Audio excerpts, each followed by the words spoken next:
It's now time to get into the digital streets. Actress Zazie Beetz has addressed the colorism controversy surrounding her role as Stagecoach Mary in The Harder They Fall. In an interview with the Times U.K, Beetz said, in part, quote, "I could see that the characters were largely based on fiction and not truly on their historical counterparts, and that none of the characters actually bore much physical likeness to the actors that played them. Some social media users feel a darker-skinned actress should have portrayed the role." So there's an interesting point here, right? The first part of this is that these were real-life people who were fictionalized on camera. In other words, as my brother said last segment, it's not Bill Pickett.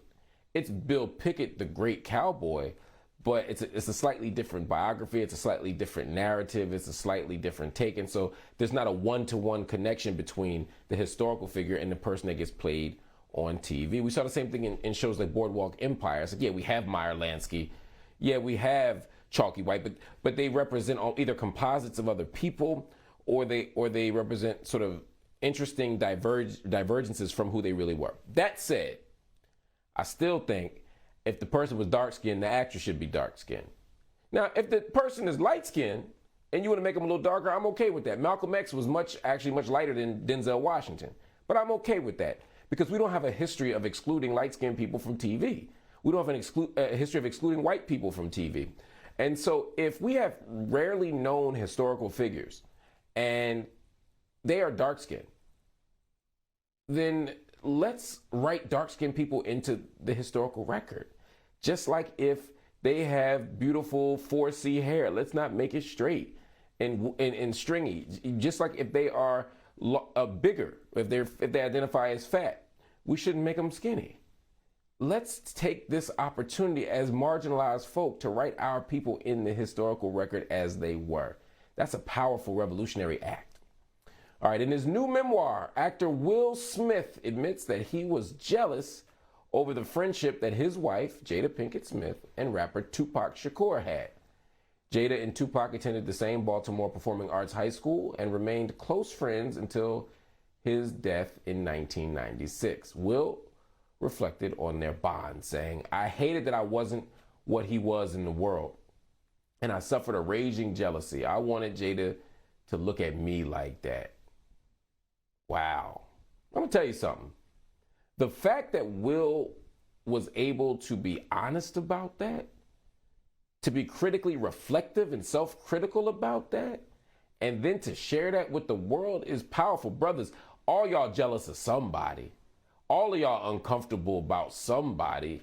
I know some of y'all say, "Not me, I'm good." No, you're not. You insecure about something. If it ain't a person, it's a thing. If it ain't a thing, it's something else. But whatever it is, you got some insecurity, and as men, we have to learn to face our insecurities, to be honest about our fears, to articulate our pain. Will Smith is modeling something powerful and beautiful. In that memoir, he is telling the truth, and to be able to confess that to his partner, because long before Will told it to us, he told it to Jada, and that helped both of them grow. So I love that. I love the fact that a man can be honest about who and what he is, what he's feeling, what he's thinking, and what he's scared about. We all can learn a lesson about that. All right, rapper Lil Kim dropped her debut album 25 years ago today. Hardcore was released November 12th, 1996. Oh my God, I'm feeling old. I know what I was doing on November 12th, 1996. This album came during a time that the industry was dominated by male artists, as it always is. It featured hits like No Time, Big Mama Thing, and Crush on You. Lil Kim, we love you. Lil Kim, we're grateful for you. We're grateful for that album. You paved the way for a whole generation of albums. There is no Nicki. There is no Meg. There's no Kaya. There's none of these folk. There's no Trina except for Lil Kim and Foxy Brown. So happy birthday to the album. We love you, Lil Kim. And shout out to women artists everywhere who continue to pave the way, even though they don't get the credit they deserve.